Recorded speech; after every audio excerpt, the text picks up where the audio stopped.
Welcome to the Old Sword Club Wednesday night sword lesson. Today we're looking at reposting with cutlass and sabre. The reason it's reposting with cutlass and sabre is the technique is kind of the same for both. So yeah, you can kind of use the same technique with either, and I kind of wanted to mention cutlass because cutlasses are cool. So for those who don't know me, I'm Tim. I'm the regular instructor here at the Old Sword Club. Once upon a time I did lessons in person, and now I do them online because of COVID and sort of the apocalypse that we're all sort of, slowly living through. So yeah, we're just going to go through. So tonight we're going to cover some basics, and then I'm going to go through the sort of the specific techniques. But what we're looking at is parry and riposte, which is kind of the core, or probably the most common kind of system techniques used to win sword fights with cutlass. Or like, I guess the most common game, to use a very period term. But the idea of having like a game with swords, or like have a game plan, is that you have a specific thing you're trying to do. And often what people are trying to do when they're fencing with cutlass or a sabre is trying to riposte the other person. They're trying to parry and then throw a return attack. And yeah, they're just, or, parry riposte and then do what is termed a counter riposte, which is where you riposte someone's riposte. So this is something Alfred Hutton talks about when he talks about in his own sabre manual, where he says this is kind of the highest form of sabre. That isn't to say that there aren't other sorts of approaches to sabre fencing out there. Like people do use, will focus more on, say, landing a feint, or like landing a sneak attack or something like that, or even playing the blade. But honestly, I mean, this is the type of sabre tactics that I prefer. So I'm obviously a bit biased and going to promote it. And otherwise, it's something that is mentioned in a lot of historical sources, and I find also it's the one that relies the least on being able to deceive your opponent, or your opponent not like falling for something, as opposed to feinting, where there comes a point where feints are just not going to work, whereas you can always line up a riposte. So it's kind of a bit more like technical, strategic. All right, anyway, let's start off. So I'm going to grab my trusty, in this case, sabre. It's my goal long term to get a cutlass, but right now I've just got the sabre because those are more commonly available. And to start with, we're going to look at the guard we're using for tonight, which is the medium guard. I covered a lot of this introductory stuff in a lot more detail in early lessons, which you can check out both on our Facebook and our YouTube channel. But let's go over it quickly again. So to form the guard, what you do is stand with your feet in L, like this. So you've got the heel of your offside, your non-sword side, behind the heel of your sword side foot, and then you've got in line also with toes. So you've got basically the stand on one of these floor plates here. There is a straight line between my two heels and the toes of my sword side foot, which is exactly the center line of my fight. From here, all I do is I move my feet to probably about 2 foot widths apart. Give or take, you can have a slightly wider or narrow stance if you want to prefer. And I bend my knees until I've got a nice comfortable neck. So I basically want to sort of just squat down until I'm feeling fairly comfortable. One of the tests I find really good for this, to know if you've actually bent enough your knees, is if you take a step, do bend your knees before you take a step. So if you're up like this, even if you're a little bit in your knees, you bend your knees to take a step. When you step and bend your knees, so your hips bobbing up and down, you're probably too high. Alternatively, if you're sitting in a stance and you're sitting here for more than 10 seconds and starting to get tired, you're probably too low. So yeah, kind of find a nice happy medium. The other tip I find that's good for this stance is you want to push your knees out. You want to push your knees so that the outside of your kneecap is in line with your second toe, like the one in from your big toe, I guess. And that way, and what that does is it stabilizes you, because when your knees are in, if you can further, you can collapse, so you need to use your muscles to hold yourself up. When your knees are out and are pushing out, you're basically, you're serving yourself up with your structure, which is nice and strong. You can kind of keep nice and stable. And structural strength is good to use because the more you use it, the less tired you'll be. So now we're going to take our sword, and what we're going to do is we're going to take our backhand, bend it at 90 degrees, and sit it on our hip like this. So nice, now fist into it. Right. Just check messages quickly. With our front hand, what we're going to do is bend our sword up at 90 degrees, rest it probably 3 or 4 centimeters in front of our ribs, or 3 to 4 fingers, finger width. Find a hand width is a better measure because I don't carry measuring tapes with me, but I have my hands with me all the time. I'm going to keep our forearms close to horizontal, not quite, so probably, the bend's probably technically a bit more than 90 degrees, but I find just 90 degree bend in front of the measure. For the tip, we want the tip to be sitting up high enough that if we thrust, we can just extend our arm and we'll still stab our opponent in the face or the neck. So, unless our opponent is like drastically shorter than us, but assuming an opponent of the same height, kind of the crown balls we love. And also, if we flick our tip forward very quickly, we can cut, do a quick chop to the sword arm. And so, I find a good cue as well is if you're looking at yourself in the mirror, or like I am in the preview of what's going out toward you, you want your tip roughly shoulder height. I find that's a good cue also, but I find it's more useful to think, right, can I stab my opponent straight in the face by just extending, and can I chop them in the sword arm by, again, just extending? Right, so my sword's not showing up terribly well in the video, so I'm just going to go and grab something that's going to show up a little bit better. And also enjoy the fact that, I have a nice sword rack and a nice armor I can stroll up and down and pick up swords from, because it's a small pleasure of mine. Having armor in your house. Right. So, for those who are wondering what I've actually got here, this is a single stick. So if you don't know, a single stick is basically a fencing training tool that kind of became a sport in its own right. This was very, very popular throughout Britain. It was a big spectator sport right up until the 19th century, where its popularity declined relative to boxing, cricket, rugby, or cricket, football, and horse racing, but it still continued as a popular leisure activity through the 19th century. You still had people who were playing plenty of single stick really up until the start of the 20th century, and there's still single stick being played even into the 1920s. Alright, so just as part of something else for our review of just basic, quick and easy basic techniques, let's look at cutting. So to start off with, we're not actually going to cut, we're going to do an exercise called the Mornay, which is an exercise you use to limber your wrist up for a cut. Which, I probably should do at the start of all of these lessons for the folks who follow along at home, because it is a really, really good warm-up. So what we're going to do is extend, and bring your sword out to about 45 degrees, pointing towards the sword side shoulder. Then just drop it all the way down, turn your hand over, and bring it all the way up, so it's 45 degrees pointing away from your sword side shoulder, pointing towards your offside shoulder. Drop it down, turn your hand over, come straight back up along that line, turn it over again, and come straight back up along the opposite line. So you're basically cutting a big X in front of you. Then the other one, cutting an X, you turn your hand over flat, whip it across, turn it over, whip it across the other way, and then bring it all the way up so it's nice and vertical, and drop it straight down, and come back to guard. So that's basically the Mornay. And each of these positions, I'll start counting out, is a hand position for a cut.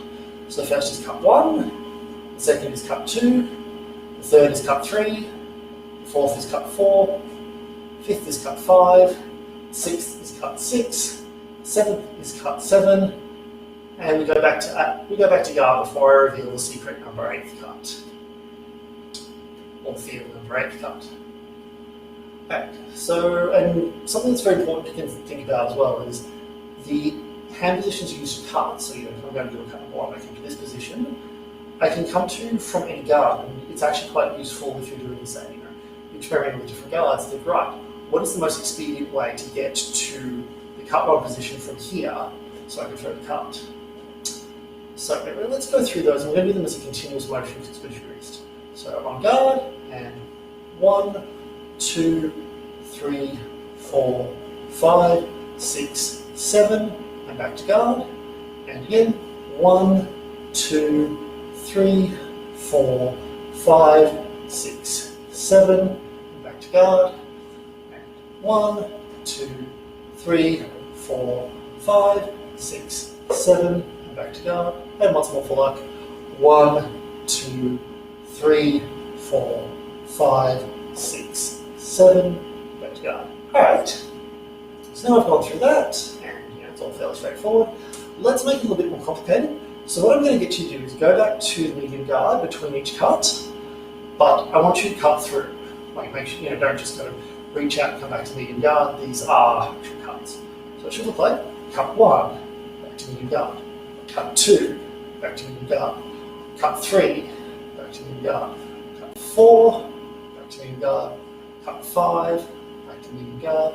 Cut 6, back to medium guard. And cut 7, back to medium guard. So let's go through that by numbers.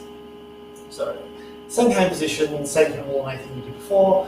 We're just moving back and forth between medium guard and each time. So if you're ready, 1, 2, 3, 4, 5, 6, 7, guard. And again, 1, 2, 3, 4, 5, 6, 7, and back to guard. 1, 2, 3, 4, 5, 6, 7, back to guard, and once more for luck. 1, 2, 3, 4, 5, 6, and 7, and back to guard. We'll take a quick break to check if there are any questions. So if you have any questions, just type them in the chat. And I'm going to drink some water and worry that I found way too much like English school teach whenever I teach. When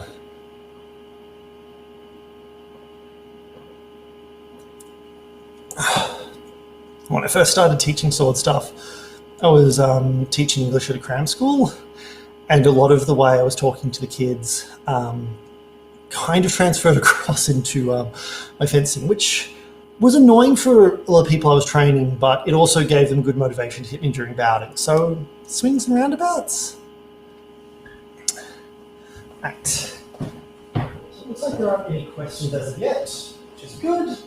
So we're just going to go through review content, and now we're going to move, we'll start transitioning from review content into this next demonstration is going to be a lot easier with my sabre, so I really hope you can see this on camera okay. I should just polish this into like a mirror shine and then just shine lights off it.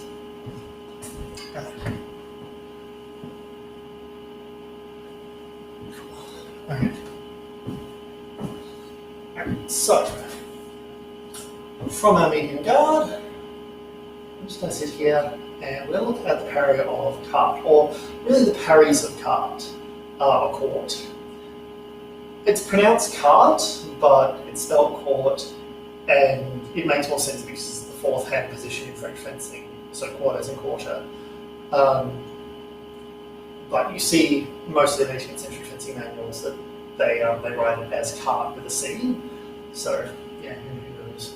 All right. Anyway, so from court, what we're going to do is we're going to rotate, keeping our elbow stationary. So if you want a good guide for this, put your hand between your elbow and your belly, so you can make sure your elbow doesn't move.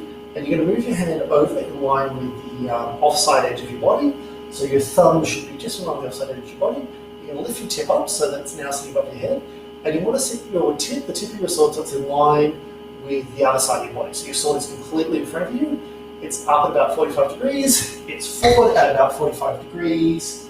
And your hand is turned over so that you're basically in the same, your blade is in the same angle it was for cut number 1.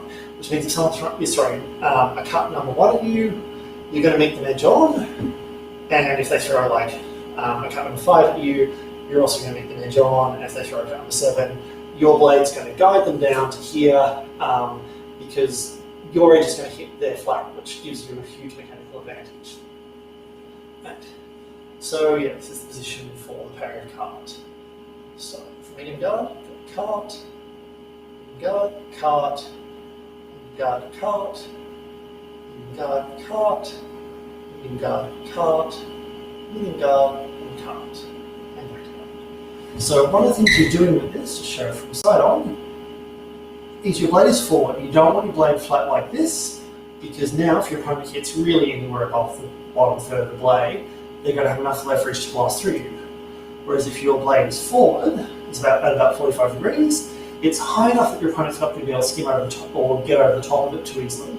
But it's forward enough that they can't really impact directly anywhere other than like the forte of your blade, the bottom of your blade where you have the most leverage. And if they do impact, say, up here, because it's not a direct hit, the force is not going directly into your sword because they're trying to hit you, they're just going to be guided off and down to here. And if they do somehow redirect and hit here, they're going to need to be pushing this way. They need to be like hitting up here to push this way, which means that they're not hitting you, they're all the way over there, and you can just come around and hit them. So basically you're creating a plane for your opponent's sword to slide down, and so you want your blade out at about 45 degrees. Instantly I have a theory with medieval swordsmanship, with like things like Fiore, where it depicts swords colliding at the midst, which is structurally not as strong, rather than meeting forte to forte like they do from the Enlightenment onwards. What that's actually depicting is the first point of impact, and then the opponent's blade is meant to slide down because you're creating a plane for them to slide down. Whereas in the Enlightenment, they start depicting the end result of the parry, which is when the swords are clashed out in the forte. So yeah, just kind of maybe not very well informed theory, but that's my theory. Alright, so let's look at how we riposte from here. And we're going to start with the safest riposte, which is cut number 7. So I'm in my cart parry, I've parried my opponent, and all I do, from side on, is I extend my hand out, I let my tip drift up, so I extend to here, and I come straight down my opponent's head. And what I'm doing is I'm basically sliding down his sword. So they can't redouble, they can't do it, they can't redouble, they can't try and bind or anything like that, they can't reprise and get control of my sword. The only thing they can really do is pull their sword back to parry and protect themselves, which, okay, is easier because our blades are in contact for most of this exchange, but the fact that they're parrying means they're not a threat to me, and I might be quick enough that I actually get them with this quick riposte. So all I do is parry and punch straight back. Parry, punch straight back. Parry, punch straight back. Parry, punch straight back. Parry, punch straight back. Parry, punch straight back. And something else to keep in mind, this is a mistake I've made literally tonight, and I don't know if you've noticed, but I parry and I punch straight to here, which, when I'm batting, is what I do, is I land here, and then because my sword is blunt and my opponent is wearing a fencing mask, I tap them on the head and they go, by Jimmy, you've got me, and that's the end of the motion.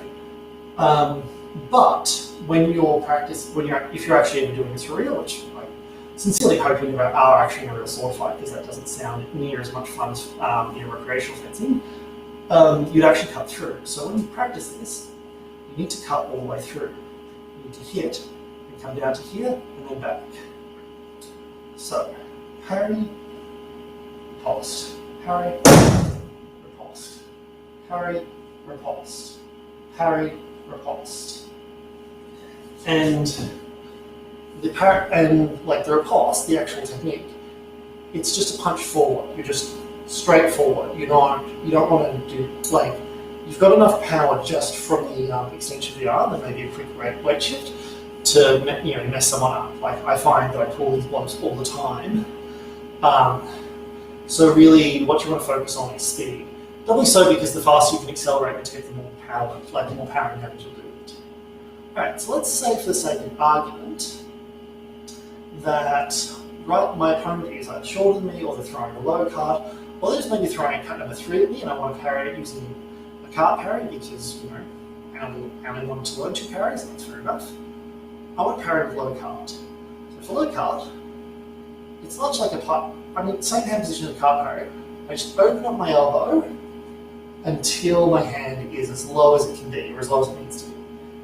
In my case, I have a fairly short torso. That's like a little bit above my knee, which is lower than most people are going to throw an attack on me. Your mileage might vary a little. You might find actually that to get really low, you want to straighten your front leg and just bend down a bit, or you might want to squat a bit. I find bending the front leg better because it's more natural to kind of come back and just to rock back and then fire yourself forward. But you might have a really good squat, so you might want to just go straight down and come back up. Or you might be able to sit bolt upright. Who knows? Point is, there's options for whatever body type you have. Right. And the same rules for this, for this apply as with cut parry. My hand is in basically the same alignment as it was for cut number 1, except I've opened my elbow up, I'm extending my elbow, so it's now down here rather than up here. I want my tip to be on the opposite side of my body, so my blade is effectively in front of me. I want my hand to be in line with or just past the offside edge of my body. It's a cut parry just with the elbow extended. Now from here, because this is a very, very low parry, I can come back up to guard and throw cut number 7. I can, throw various high cuts to take advantage of the fact that my opponent's sword is so low. The problem with those is that I'm sacrificing control of my opponent's sword to throw them, which if I've parried riposte a few times, I know that my opponent is going to recover. They're going to immediately parry and try and parry my riposte, and then throw another attack at me when they know it's completely safe. Fair enough, I can try and take advantage of that by throwing something very open. If I don't, if I've got an opponent who might throw a second attack, I need to keep as much contact as I can. So what I do is I rotate, keep my hand low. So I'm basically rotating my sword around the point of contact, which should be, if I've done this right, it should be down here, and throwing a rising cut number 4. So I parry low cart, throw number 4. Low cart, number 4. Low cart, number 4. Low cart, number 4. And a good cue for this, if you remember what I was saying before about hand positions, I go to the low cart hand position, then I go to the number 4 hand position. Number 4 hand position, and throw my cart. And another tip as well is I always want to draw a complete circle without any overlap. So from here, I don't want to go like this because to get to the hand position, because I'm coming all the way around, I'm drawing a complete circle and then overlapping to get the position. Or the other tip is I always want to pull my tip back. So I can, with this, if I do this, I'm pulling my tip away from my opponent. There's no point where it keeps going forward. Whereas I do this, my tip is going to keep going forward towards my opponent a little bit, and then come all the way around. So from here, let's go. Medium guard, low cart, riposte number 4, back to guard. Low cart, riposte number 4, back to guard. Low cart, riposte number 4, back to guard. And once more, low cart, riposte number 4, and back to guard. Quickly check. If you have any questions, just type them. I'm going to sporadically come over and check. Mick's got a question. So Mick says, I'll put that on screen. When you do the parry riposte, you have very little body movement. Is that mainly an arm and shoulder? Yep, it is mainly an arm and shoulder. Basically, yeah, it's pretty much mainly an arm and shoulder you're just using to basically whip your tip around as quick as you can, or just deliver a quick chop. So if you are worried about power generation, and there was a point in my life where I was, you can do a quick rock forward or a bit of footwork. And I actually find also when you parry riposte in a bout, there's a bit of a tendency to chase just naturally. But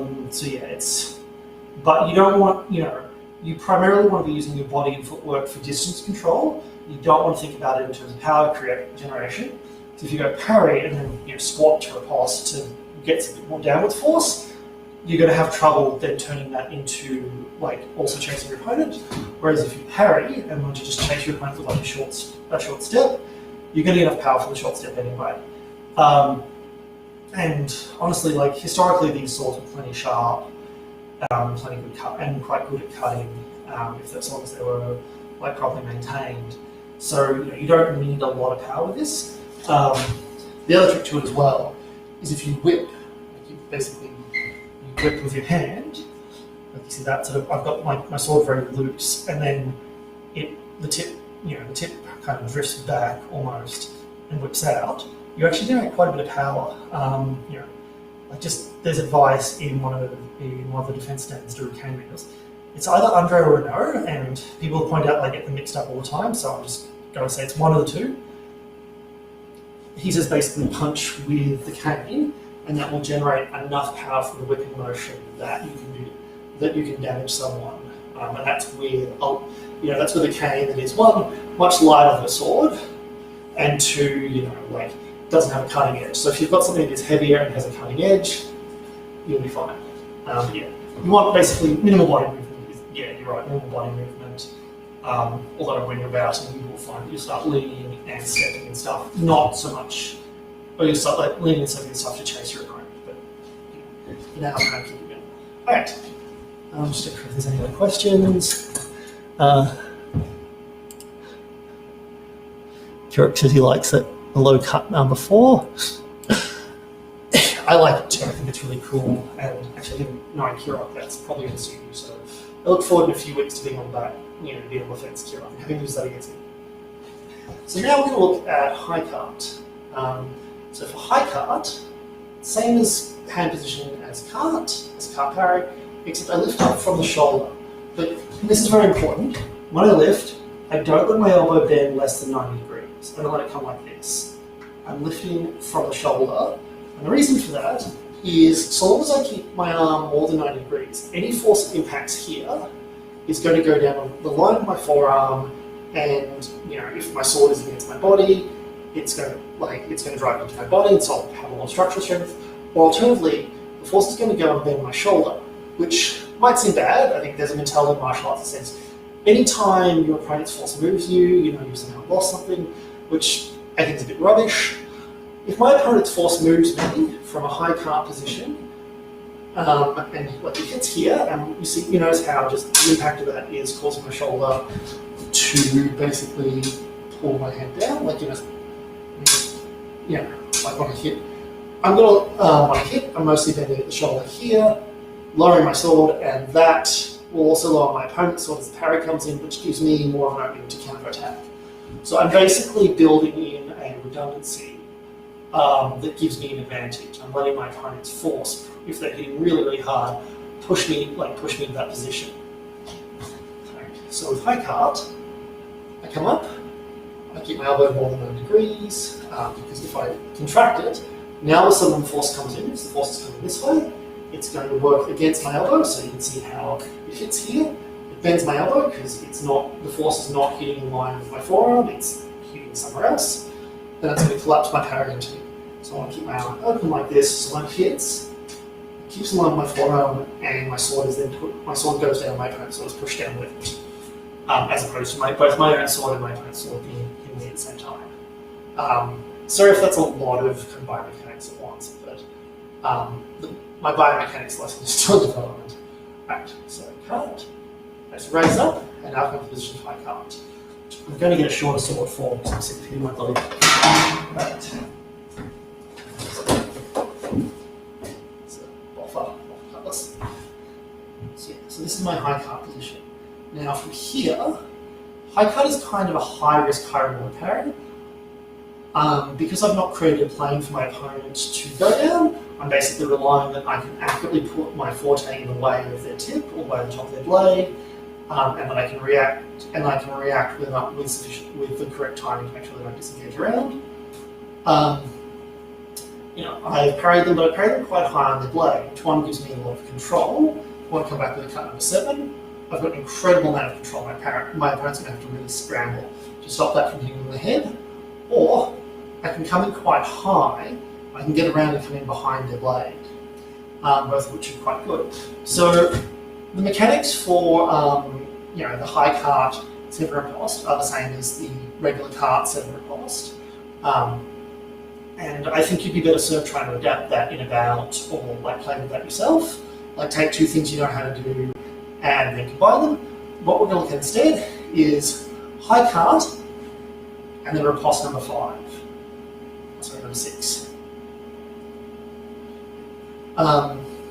Because this is a much less safe parry for you, more parry repost for you, but it's also much less safe for your opponent because it's much more likely to land.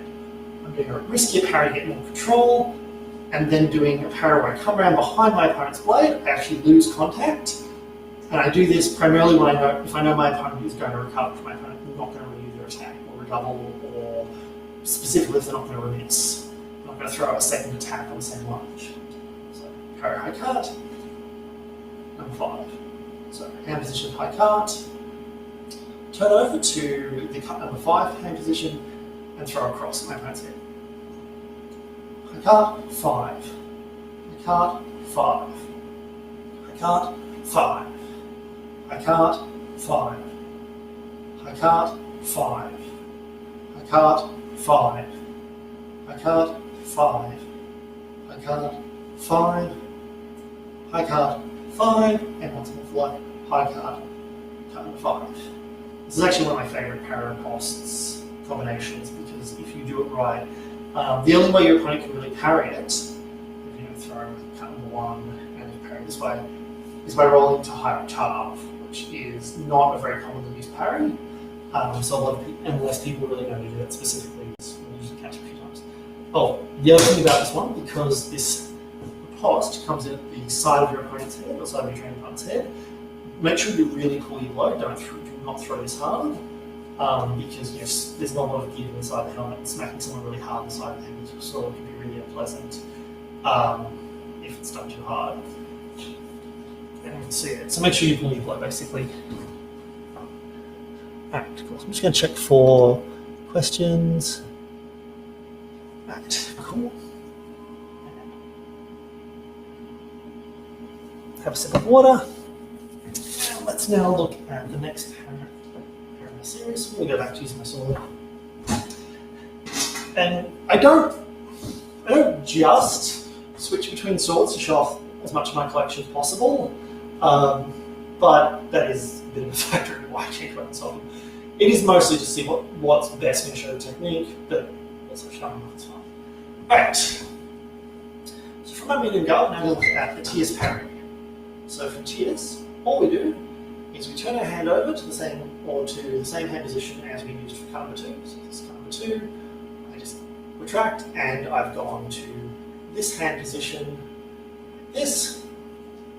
I move my arm so that my thumb is in line with the sword side edge of my body. So my hand should be sitting just outside of my body. I lift my tip up, and I also let my tip drift over, so that my tip is actually sitting in line with the opposite side of my body. So my sword is properly in front of me, and my tip is nice and high. Because what I want to do, I want to make sure that my opponent doesn't stick around. If my tip is too on the center, or worse still, like completely flat like this, once my opponent might skim around it. Whereas if my tip is in line with the opposite side of my body, they're going to have to go a much longer distance to feint me, which means I've got more time to react. And same deal. I also want my sword up like this.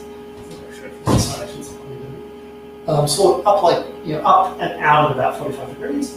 I don't want it like this, because my opponent can blast through if they hit me anywhere above this side of my sword, top on the bottom third.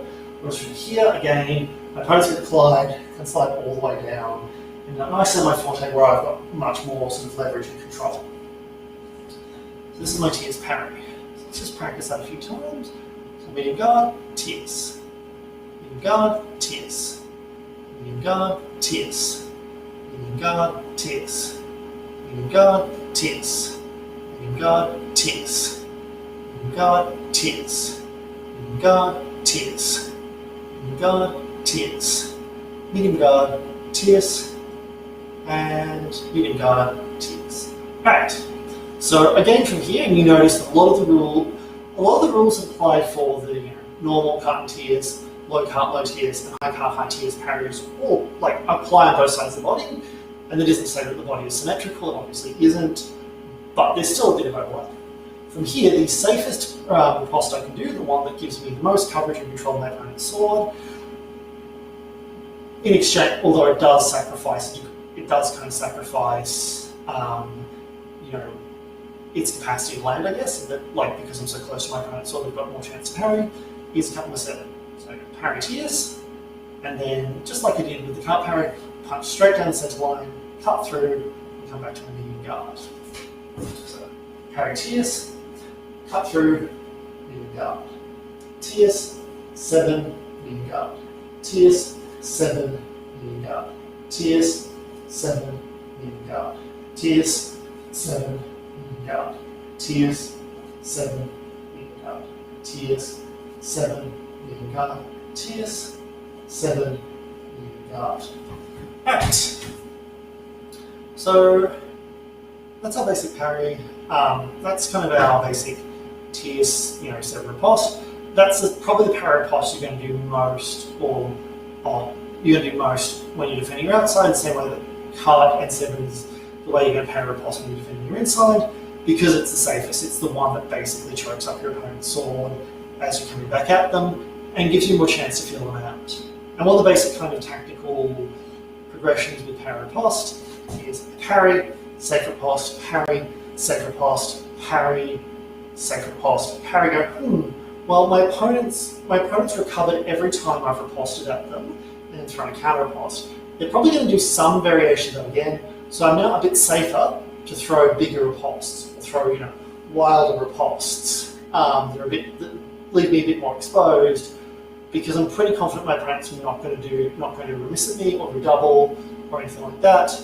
The reason why my opponent wouldn't remiss at me is because if I've got good control of their sword when I come back, I'm much more likely to hit them than they are to hit me. You know, I've properly covered myself. I'm relatively safe. And also, if you're a miss, unless you're very good and you time it very well, chances are you're going to get hit doing it. You might hit your opponent doing it as well. There's a better than even chance you will. And there's a lot of things that you need to do to be careful of people who just throw multiple attacks on the same lunge or on the same lunge without widening distance. But yeah, like, even when they do that, the chances of them not being struck, either in the context of hitting you or neither of you being hit, are very, very low. If you throw 2 attacks at the same lunge, you're probably going to get hit unless you've timed it very well or you really figure your opponent out. Alright. So speaking of which, now let's look at the low tiers. So same idea. For the tierce hand position, I just extend my elbow, open my elbow until I'm reaching down low. My tip is on the opposite side of my body to my sword hand. So my sword is in front of me. My hand is in the exact same angle for tierce. If I need to get lower, I can straighten my front leg.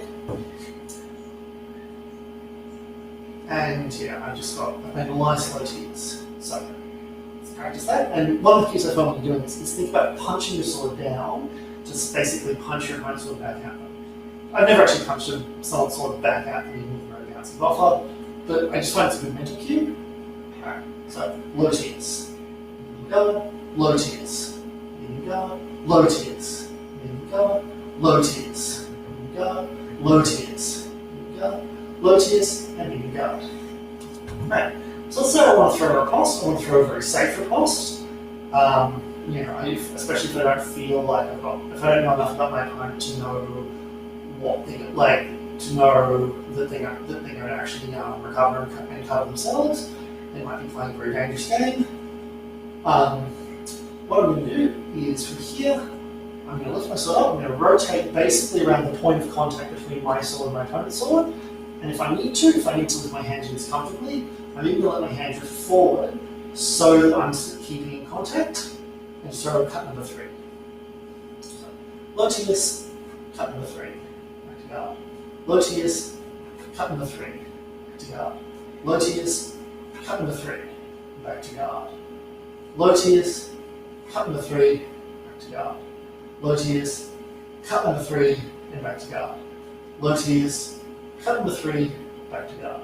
Low tierce, cut number 3, and back to guard. And once more, low tierce, cut number 3, and back to guard. Alright, So those are the sort of the two safe ones. The more dangerous, more risky kind of parry repost combination with your side that is not only that is a little risky to you, is more risky for your opponent or more difficult for your opponent to deal with, but also much more risky for my roof. It's probably getting the shorter offer. Is high TS and cut number 6. So exactly the same as high cart, cut number 5. This is high TS, cut number 6. So all I do to form high TS is try my TS parry, just lift my hand up from the shoulder. Exact same reasons why I would move my hand up that way with cart. Just lifting up. I want my elbow to be roughly in line with my body. I want my hand to be just probably a bit drifted out. With the shorter weapons, with a cutlass, it is acceptable to have your tip on center line so that you're not collapsing your weapon too flat, because your opponent can kind of, if you parry like this, flat, like completely flat, your opponent can basically blast through. So you want to have enough angle, enough of a forward angle that your opponent's going to glance off. And sometimes with a short weapon, what you'll find is that keeping your tip on the other side of your body means you're a little too flat, so you want to have, instead you want to tip on the center line.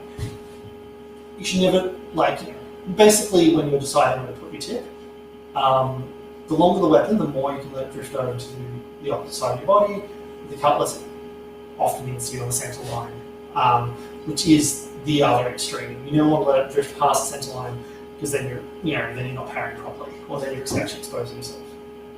Alright, so from a high TS, all I do is come around to the position for cut number 6, and sweep across and just whip my opponent across the face, and come back to guard. Right, so high TS, 6, back to guard.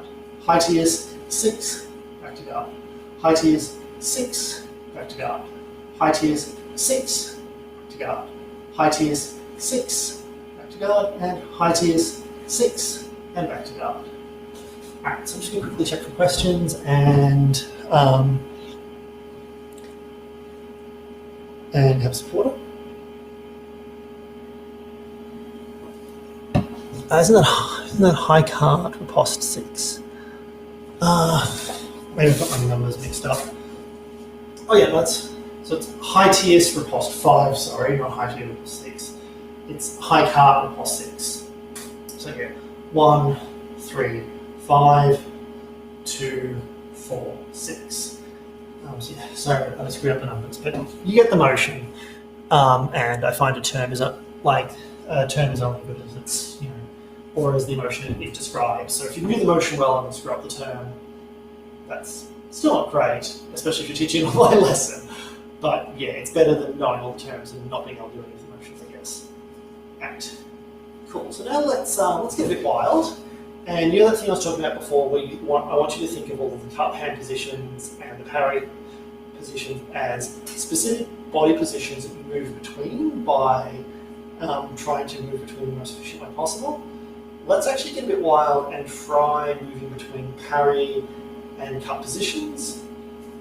So I'm going to call out the names of parries we've looked at, the names of cuts we reviewed earlier in the lesson, and also the medium guard. I want you to go back to guard, and I want you to try and move between them. And I'm obviously going to demonstrate this on screen as well, and I'll do it slowly so you can copy me, because there is a degree of refining movement that you need to do to get this to work well.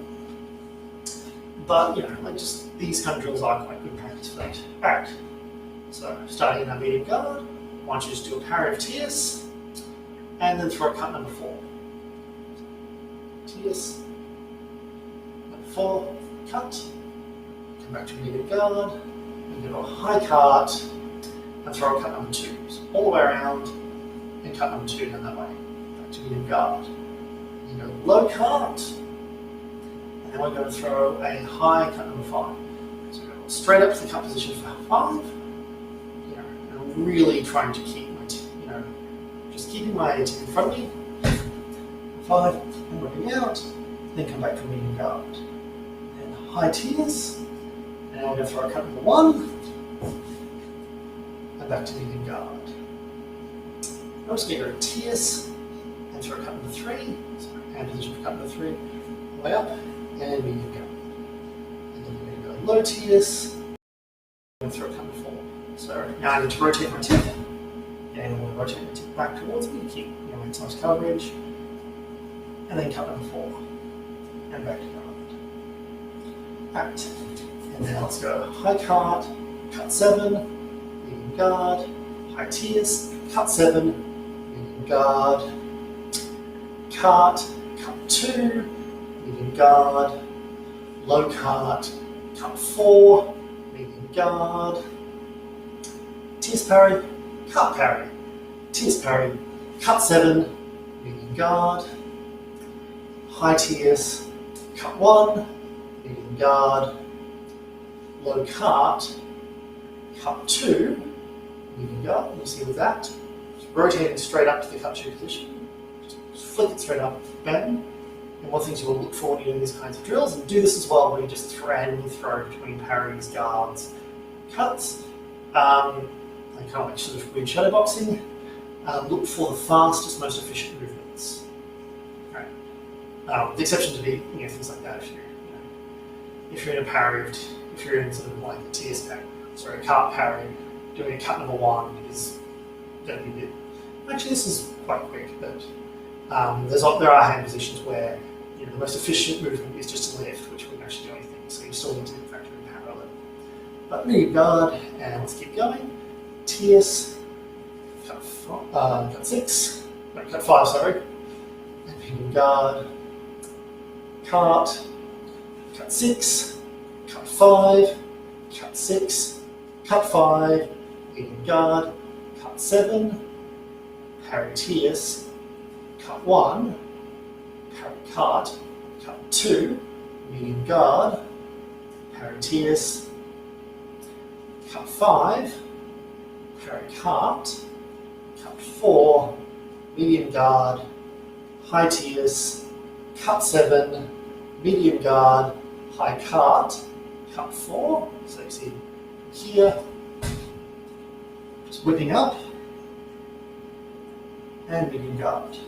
So yeah, and I know that sometimes I kind of broke it up a bit at the end where I'm not doing specifically, guard, parry, cut. Sometimes it's throwing multiple parries, which you do a lot in fight, where someone might throw an attack and then quickly throw another attack and just keep parrying it. You generally don't throw multiple attacks in succession because that's what's missing. There are exceptions to that, like when you're redoubling or reprising, but generally speaking, you throw one attack and then go either back to a guard or go to a parry, just as a way of covering yourself. Right. Cool. So I'm just going to quick check if there's any questions.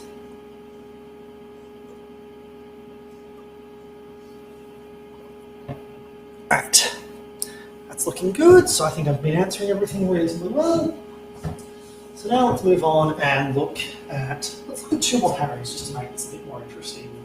So we're going to look at the 2 other kind of core parries you see in 19th century fencing. I cover the cart and tierce parries because as someone who's very tall, I don't tend to get experienced people don't tend to throw very low on me because they know that it leaves them very open. But it does happen from time to time. You do need to defend yourself, and sometimes a low cart or low tierce isn't enough. So the other parries you have are septime and seconde. So let's start with septime. So I'm in my medium guard. All I'm going to do is draw a little circle out past my sword side, turn my hand over and come to this hand position. So share it from the side, so circle out and come to septime. Circle out and come to the parry septime. So you can see the hand position from here. My hand is this, basically the same hand position as cut number 3. My arm is fairly bent for this one. I don't want too straight, I find that quite uncomfortable. My hand is in line with the off edge of my body, or my thumb is, so my hand is, so I've got a good coverage. My tip is down and up 45 degrees, out and up 45 degrees. Same basic premise with a lot of parries. I want my tip high enough that it's low enough that my opponent can't dodge around it, but also far out enough that my opponent's sort of just going to slide up and hit straight in the forte. Yes, my parry septime. Let's practice that a few times. So, circle out and septine, back to guard. Circle out, septine, back to guard. Circle out, septine, back to guard. Circle out, septine, back to guard. Circle out, septine, back to guard. Circle out, septine, and back to guard. And septine, back to guard. Septine, back to guard. Septine, back to guard. Septine, back to guard. You know, so still circle out, but just stop saying it so that it imprints the concept. Right.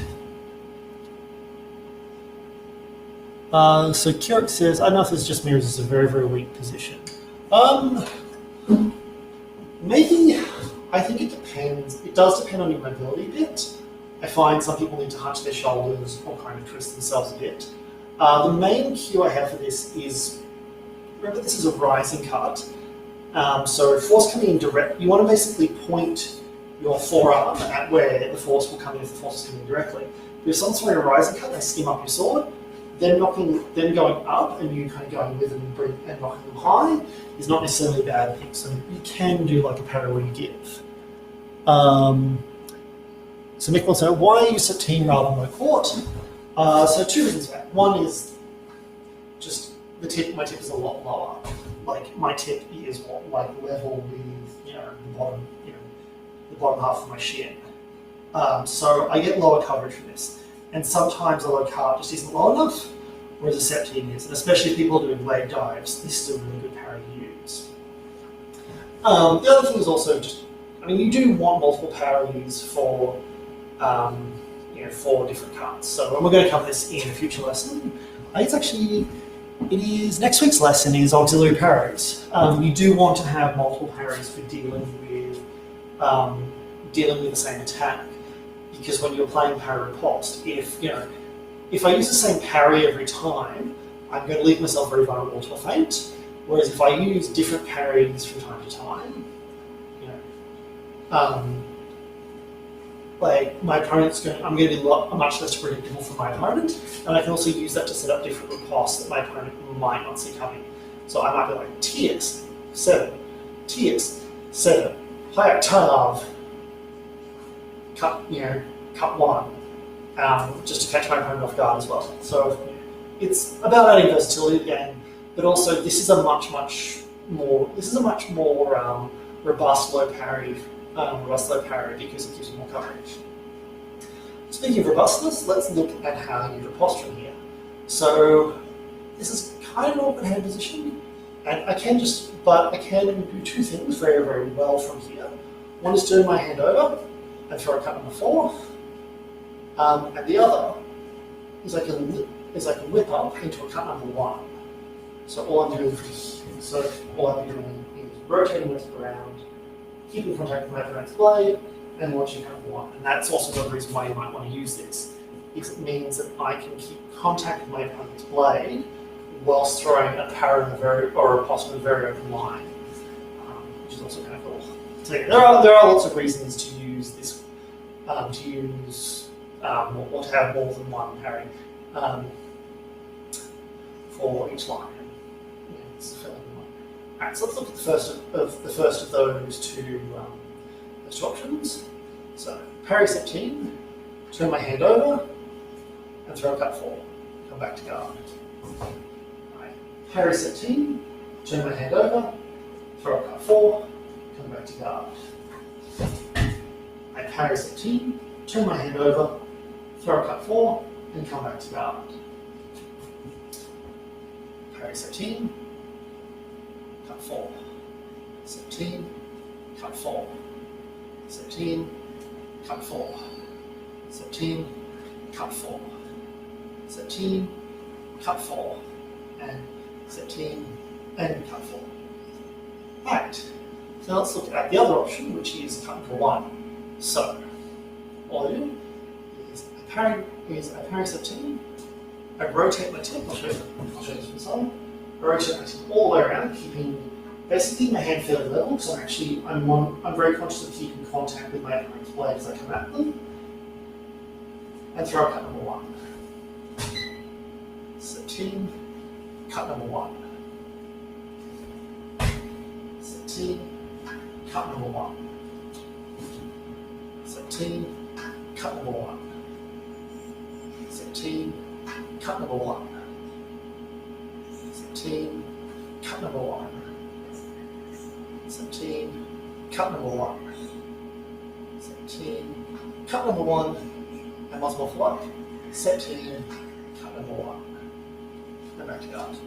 So stop reminding you to go back to guard, so I'm hoping you're all doing it instinctively now. Right. Cool, so there are no further comments, so let's look at the other of the two parries that, or two kind of additional core-ish to the system parries, which is the parry second. And to further answer the next question, the other reason why I want to cover these are two very, very common parries in late 19th century British sword play. They're commonly described, even though you don't tend to do them as often, but just felt kind of weird calling what are basically two of the basic parries in late 19th century British sabre and cutlass auxiliary parries, and also that I didn't have to cover quite as much in the next lesson. Alright, so next one we'll look at is second. So I get on my knee guard, I circle my tip outwards, also into inwards really. And I turn my hand over and extend my hand all the way out. Something like this. So go backwards and extend to guard. So inwards, extend to guard. So inwards, extend, back to guard. And your hand is in the same hand position as it is for cut number 4. So outwards and come to second. So inwards to second. So inwards and come to second. So inwards and come to second. So inwards and come to second. Inwards and second. Inwards and inwards and second. Alright, so let's look at what options I have for parrying from this position after I have a short break. Right. So, the first option from second is to turn my hand over and come up with a quick number 3. And this one's quite good because you can parry, turn your hand over, and kind of come in and basically right up in line with your opponent's blade, which can be really, really difficult for them to deal with because you're basically coming in behind. And that can cause your opponent to scramble and react, or you might just come in and they won't know what to do. So, from here, parry second, turn my hand over, you notice I'm keeping my blade in front of me. I don't want to, do stuff like this where I'm rotating my blade in a direction to come to this position. I want to keep it in front of me, turn my hand over, and straight back up, and back to guard. Second, hand over, 3, back to guard. Second, hand over, 3, and back to guard.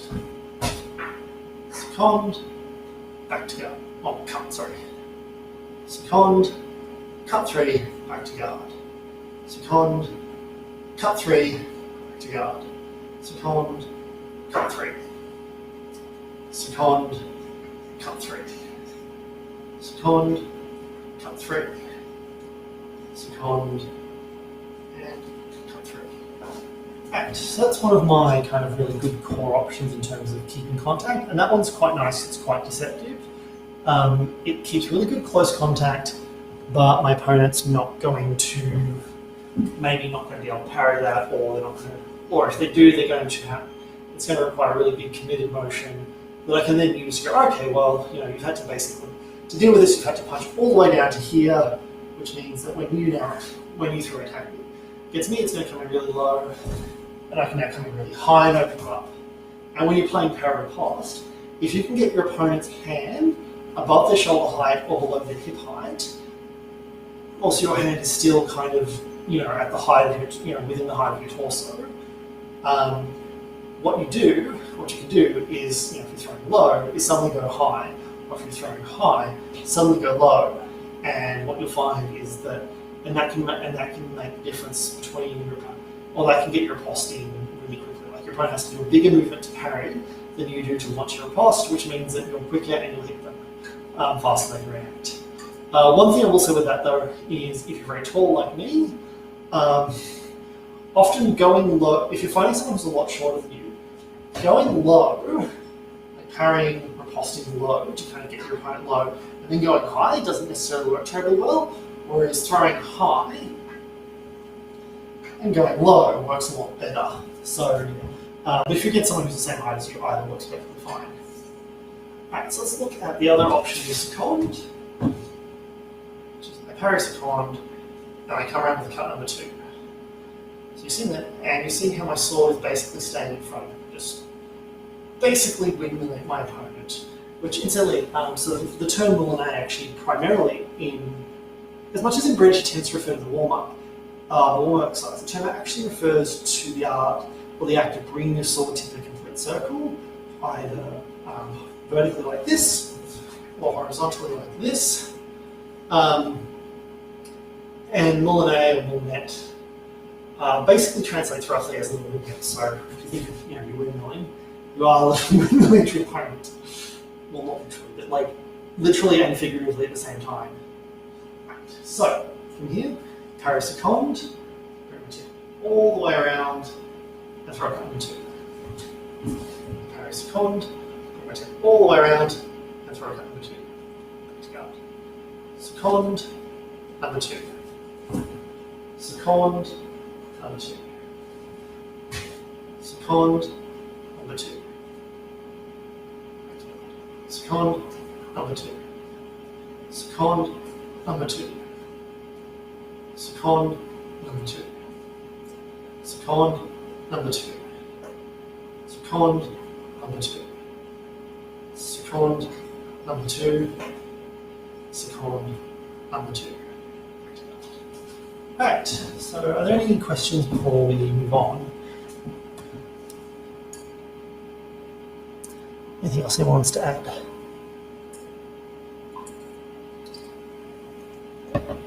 Alright. That's looking good. Alright. So let's finish the night off with a little test. So I try to make I'm gonna do my best to make these lessons a bit more interactive than they've traditionally been.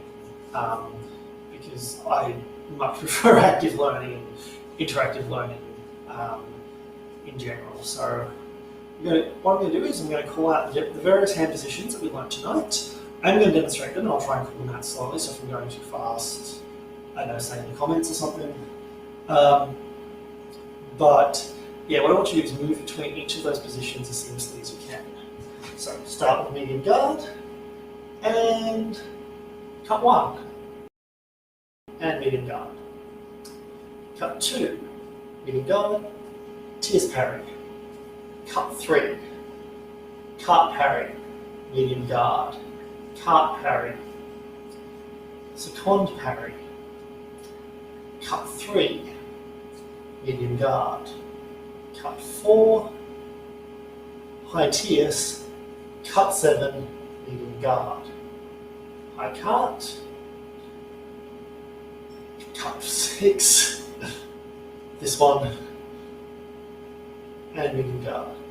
Cut 7, medium guard. Septime. Cut 4, medium guard. Septime.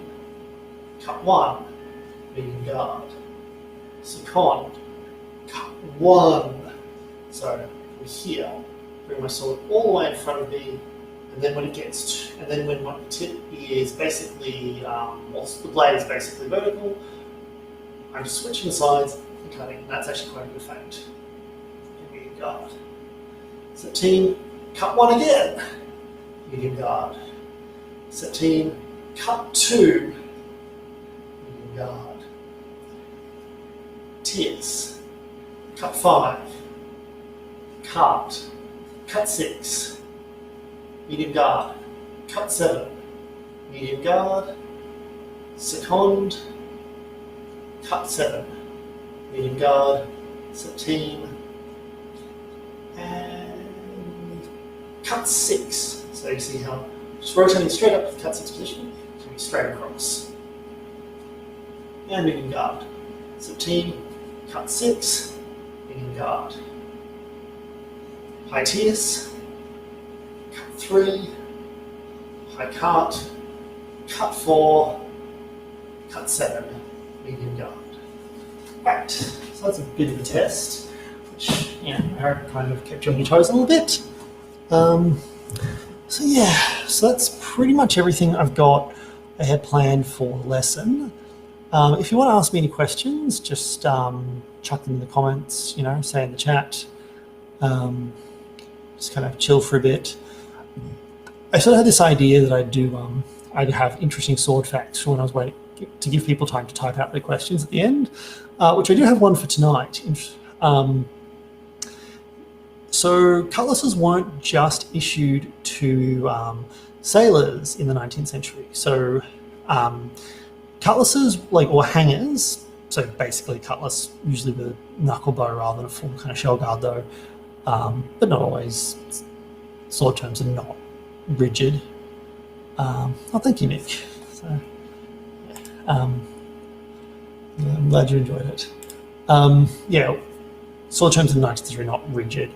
But cutlasses were actually issued to police as well through most of the 19th century into the 20th century, and in some places, into well past World War I even. Like when I say into the 20th century, I think they were still issued or trained with up until about World War I, and they sort of just when the swords ceased to be a relevant military weapon, they soon fell out of favour with police as well.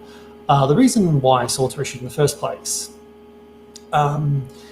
is that they were used as a form of crowd control. They're also they're kind of like a more lethal baton. So, if the truncheon wasn't going to be sufficient, there were times where you could get a court order to authorize police to carry cutlasses, usually at night, but also primarily they're actually used for crowd control. So when you had civil disturbances like, Chartist uprisings and things like that, the police would bust out the cutlasses, not necessarily as a useful way of crowd control, but as a way of showing force, of showing, we're bringing out the big guns or the bigger sword. There was a belief that the police were issued with cutlasses because they were fighting pirates, which I read I've seen a few, I've heard from a few what should be credible sources. I couldn't find, and I was like, that doesn't seem right, because in the 19th century, the police are very clear about why they're using cutlasses. But I did find out the reason for that is that before the establishment of the British bobbies by Robert Peel, the term bobby actually being slang for, or because they were established by a person named Robert, there were localized police services that basically were used as models to get as models for what would become the standardized national British police. One of which was based in Port City, one of the port cities that was also an inlet to a major river. And they were essentially maritime police. They were mostly policing docks. And because police, localized police services, were basically kind of pseudo-military, they were often using the same gear as the military at the time, which included cutlasses. In fact, British soldiers, like infantry soldiers, did use hangers up until the late 18th century. They started to be phased out. In the early 19th century, I don't think there were any infantry regiments who still had the hangers in Britain, but certainly on the continent, a lot of soldiers still had hangers. I mean, Napoleon's Grand Armée had the famous biscuit. I don't know how to pronounce it, and my French is awful, and I don't want to upset any of our French viewers. So they had a quite iconic sort of cutlass design that all infantry were issued with. It had an entirely bronze handle and knuckle guard that was all sort of cast one piece, which looks very, very cool, and I want one. So it was kind of, when you think of cutlass, we traditionally think of the Navy, because the Navy made great use of cutlass. In some cases, even as far as the 20th century. When the Enigma machine was recovered from a raided German submarine, apparently there were some of the British sailors who did that went in with cutlass. because they were still on the ships, even though it was like they had been phased out. They'd been officially phased out by that stage. It's World War II we're talking, but there's still some ships hadn't actually bothered to get rid of them as of yet. Yeah.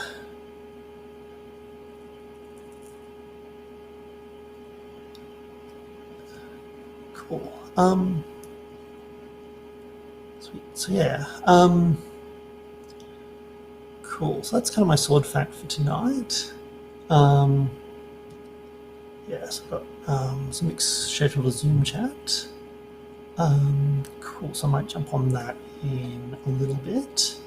But between now and then, I've got a comment from Kirok. So Kirok says, really good to see to go away from the parries, but I'm focusing on using the high guard. So there's a whole other lesson working out the best parry from the high guard. There is, that's in like a couple of weeks' time. I think that's the last one. But yeah, as kind of a general rule of thumb, that advice I gave about, think of moving between hand positions. So going, right, what's the most efficient way I can move? And I find a really good cue is think about what is, be happy for your tip to make big movements, but keep your hand movements short is a really good way of thinking, all right, what's the quickest way I can get to here? And if I can twirl my tip in a full Milanese, that's even better. Same thing with the handguard. I should demonstrate.